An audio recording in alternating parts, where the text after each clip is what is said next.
Hello everyone. Today we will see about the role of hormones in blood glucose homeostasis or hormonal regulation of blood glucose. Now, blood glucose homeostasis means maintaining same environment or maintaining the any component or its concentration in a limit. We have studied this term in HAP also, homeostasis. Okay, so maintenance of blood glucose level through hormones we have to study. Okay, before that we have to in brief how glucose sources will be there in body and how glucose utilization will be there in body, we will see. Okay, there are different sources uh, through which through which glucose will enter into blood. One is a dietary carbohydrate. Second one is gluconeogenesis. You know that gluconeogenesis means formation of glucose from non-carbohydrate. And the third one is glycogenolysis. Glycogenolysis means breakdown of glycogen into glucose. Through this, glucose will enter into blood. Then what are the different we can say processes through which utilization of blood glucose will be done? One is glycolysis, in which oxidation of glucose or breakdown of glucose will happen. Next one is glycogenesis, in which formation of glycogen from glucose. Third one is HMP pathway, in which utilization of glucose to form ribose sugar or NDPH.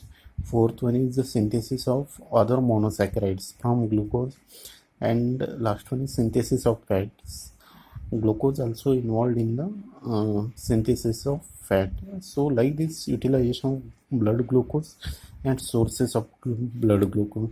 Now these both terms or both condition will maintain the blood glucose level. Okay, now in fasting state, you know that blood glucose level will be 70 to 100 mg per deciliter, or whereas after meal it will leads to 120 to 140 mg per deciliter. Okay, sometimes what happens due to continuous exercise, fasting, or starvation, the blood glucose continuously will get reduced below 70 mg per deciliter. Okay, and after meal also sometimes blood glucose level will get increased above 140, 150. It may be above 200 mg per deciliter. In those conditions, hormone play an important role to maintain the blood glucose level. Okay, that is called as hormone regulation. How hormones have impact on these processes to convert different sources into glucose, or to convert glucose into different products. Okay, whenever there is a depression of glucose in a body, or blood glucose level will be reduced, how glucose level will be increased, and whenever there is a low blood high blood glucose in the body, how it is utilized through the hormone regulation, that we have to study here. Okay, now going to our as per our syllabus. Now here hormonal regulation of blood glucose, as earlier I told, means in whatever we have seen earlier, that chart I have explained here. So you go through it: normal blood glucose, then rate of glucose entry, rate of removal, how utilization. Now next is how hormone play an important role in blood glucose level maintenance. Okay, there are different hormones from different organs which play a vital role in the maintenance of blood glucose. Okay, now you know the hormones means these are secretion from the various glands. Now there are different types of glands: exocrine gland and endocrine gland. You have studied, I think, in HAP. Exocrine gland secretes their hormone in ducts, whereas endocrine glands they secretes their hormones in interstitial fluids. Now here whatever hormones are there for blood glucose regulation, those are from the endocrine glands like pancreas, adrenal gland, anterior pituitary gland, or thyroid gland. These all are called as endocrine gland. They will secrete their hormones in interstitial fluid. Okay. Now pancreas secretes insulin and glucagon. Pancreas having four types of cell: alpha cell, beta cell, delta cell, and D cell. From that, alpha cell will secrete glucagon, whereas beta cell insulin. Next, adrenal gland having two parts: adrenal medulla and adrenal cortex. Medulla will secrete epinephrine. Adrenal cortex will secrete cortisol. Next, anterior pituitary gland. Now these are hypothalamus. What we can say, hypothalamus secretion, hormonal secretion, whereas there are two parts: posterior pituitary gland and anterior pituitary, whereas posterior pituitary secretes vasopressin and oxytocin. Anterior pituitary gland secretes ACTH like adrenocorticotropic hormone, growth hormone, follicle stimulating hormone. Then one more is there, thyroid stimulating hormone, prolactin. In that, these two are important to maintain the glucose blood level. Okay, next, thyroid gland. Thyroid gland again secrete two types of hormones, thyroxine and one more is there, triiodothyroxine. Among these, thyroxine is important. Okay, so here we have to see one by one all these hormones, how they will regulate the blood glucose level. Now above all the hormones, insulin having hypoglycemic effect. Now among all these hormones, insulin having hypoglycemic means insulin reduces the blood glucose level. Remaining all the hormones will increases the blood glucose level. That is explained here.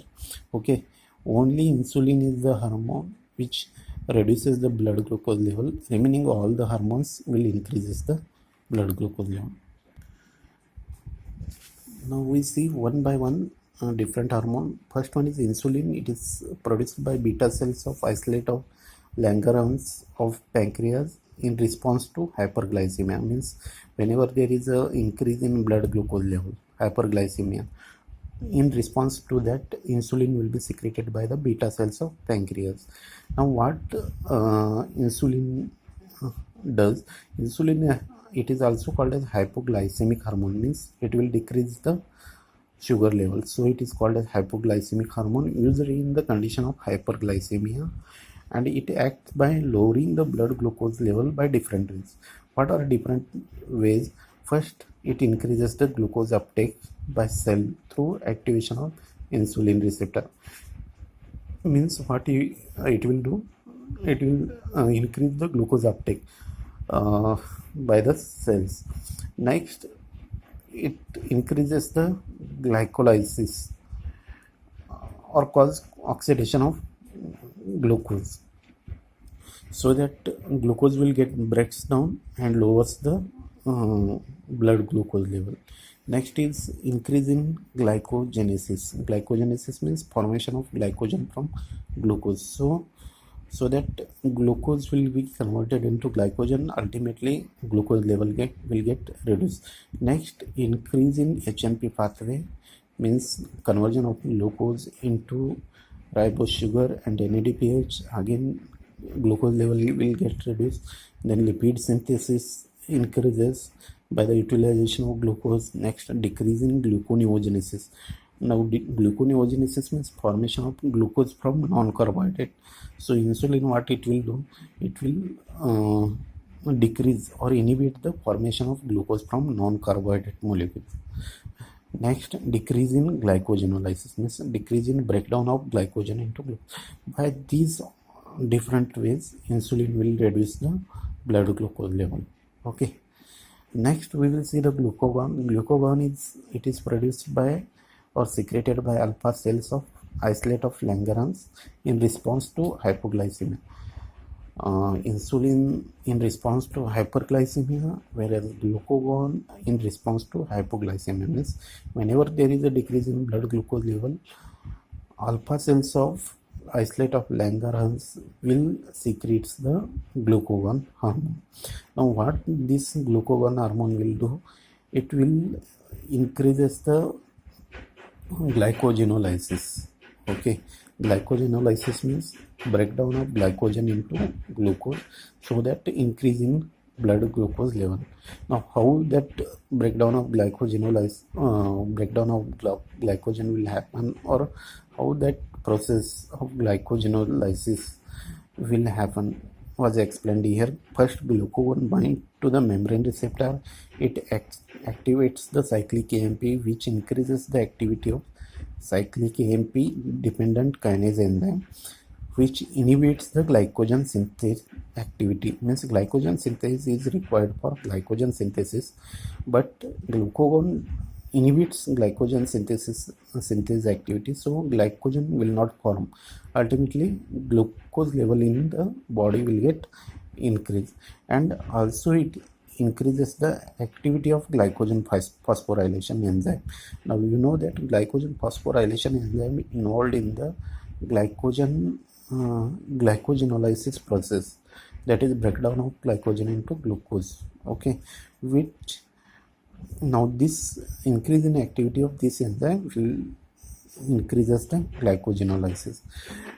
Next, another important point is glucagon also increases the gluconeogenesis. Means it forms the glucose from non-carbohydrate to increase the blood glucose level.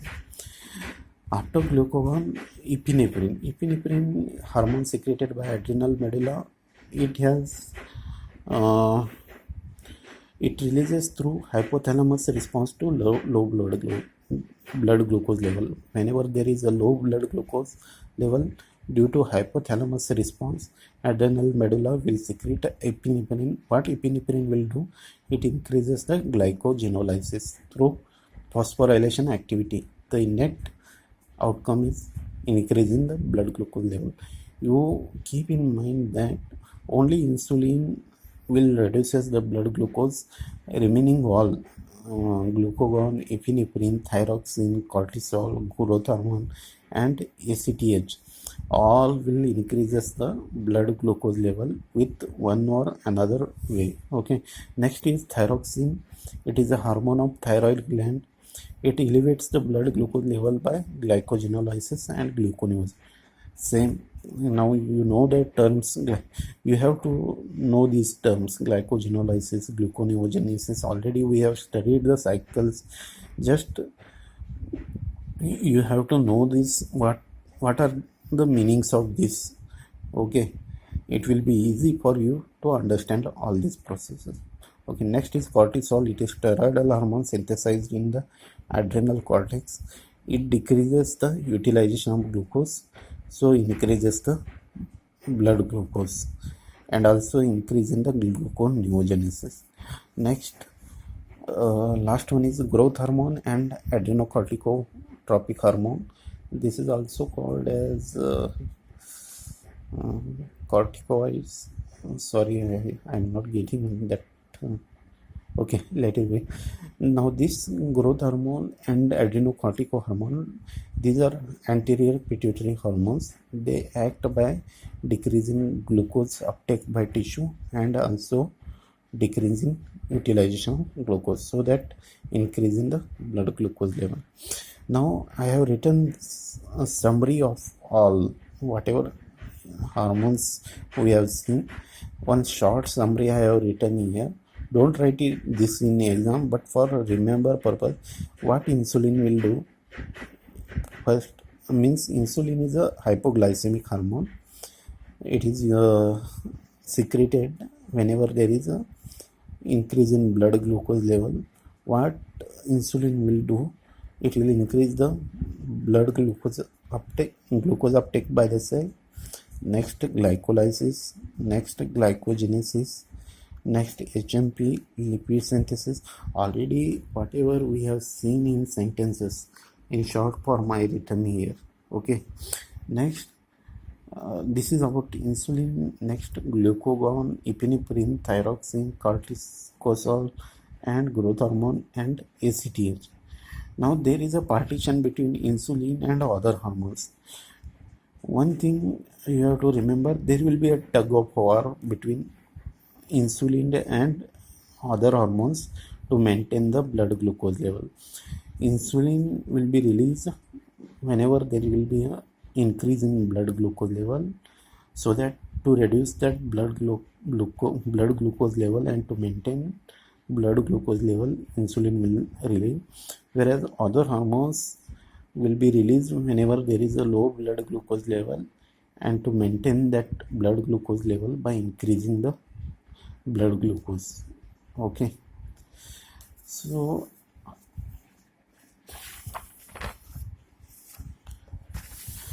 after this hormonal regulation, one more point is there in your syllabus, diabetes mellitus. Many times it is asked for 2 marks, and maybe it will be asked for 5 marks also. Diabetes mellitus. Now what is diabetes mellitus? Diabetes mellitus is a metabolic disorder. It is mainly characterized by hyperglycemia. Now what is hyperglycemia? Increasing the blood glucose level. Metabolic disorder due to hyperglycemia. Okay, and that leads to several long-term complications. Now there are 2 types of diabetes mellitus.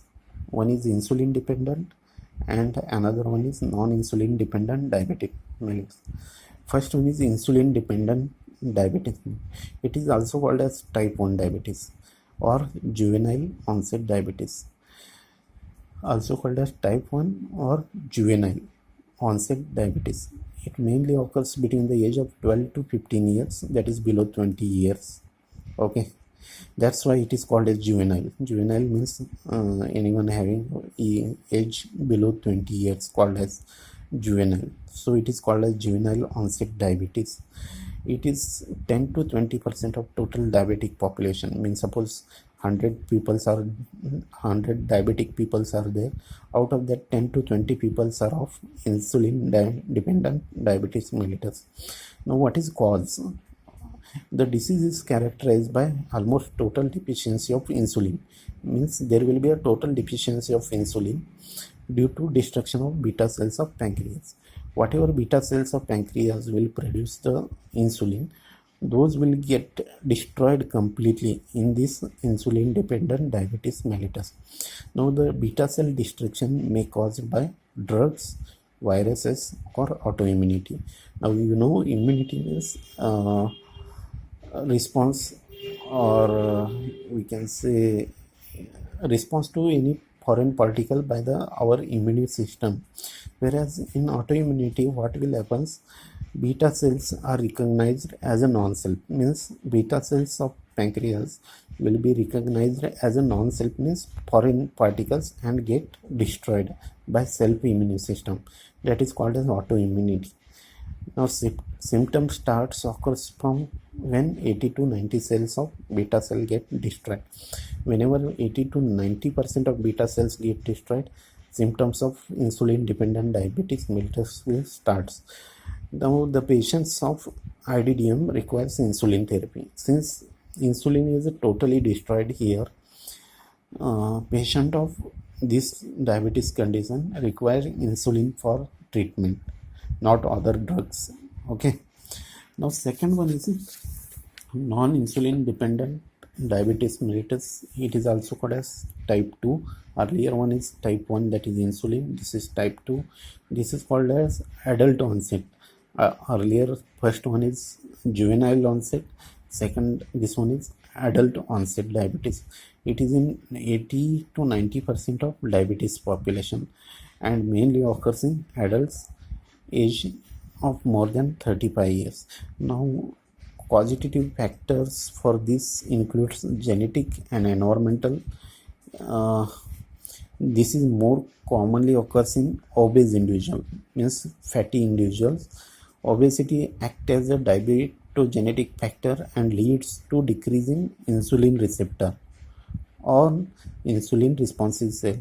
Earlier we have seen in insulin dependent diabetes mellitus there is a total destruction of beta cells so that there will not be a production of insulin. But here what will happen, insulin will be present. The patient of NIDDM may have either normal or increased insulin level. Insulin will be present in normal amount or increased amount, but due to obesity factor there will be a decrease in insulin receptor response. Okay, this is the main causative factor for non-insulin dependent. Now the patient require oral hypoglycemic drugs which decreases the blood glucose level for its treatment. Now treatment of this non-insulin dependent diabetes mellitus will be done by oral hypoglycemic drug. Oral hypoglycemic drugs means anti-diabetic drugs given by oral route, such as sulfonylureas and biguanides. Now these classes you will study in pharmacology. Sulfonylurea, biguanides, tolbutamides, there are different drugs which given by oral route, whereas insulin given by parenteral route. Keep in mind, because insulin is destroyed through oral route. Okay, all these pharmacokinetic factor you will study in the pharmacology. Okay, now what are the metabolic changes in diabetes? First, hyperglycemia, that is increase in blood glucose. Glucose toxicity, that is increase in blood glucose level, will increase the osmotic effect and the hypertonic effect, that will leads to cell destroy due to glucose toxicity. Next, ketoacidosis, again there will be increase in the fatty acid production due to increase in blood glucose level. That increase ketone bodies will increase the blood ketone bodies. That condition is called as ketoacidosis. Next one is a hypertriglyceridemia, that is increase in fatty acid or increase in conversion of fatty acid to triglyceride. That condition is called as hypertriglyceridemia. Okay, what are the long term effect of diabetes? If suppose diabetes is not treated properly, or any diabetic patient is not followed treatment precautions properly, then what are the long-term effect of diabetes? One is atherosclerosis, that is deposition of fat in blood vessels. You know that in diabetes there will be a hypertriglyceridemia, that is increase in triglycerol level. That triglycerol will deposit in the blood vessels. That condition is called as atherosclerosis.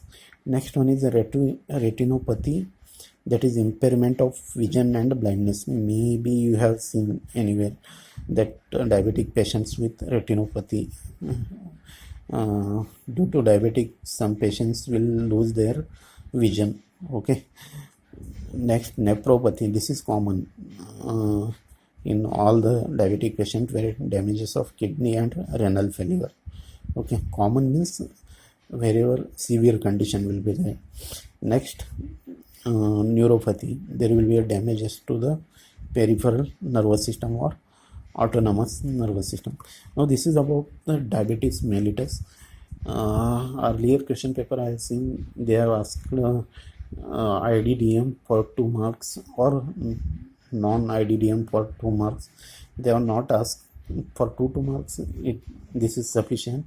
If suppose for 5 marks diabetes mellitus asked, you have to write different types, their causative factor, what are the metabolic changes will take place, and what are the long-term effect of diabetes.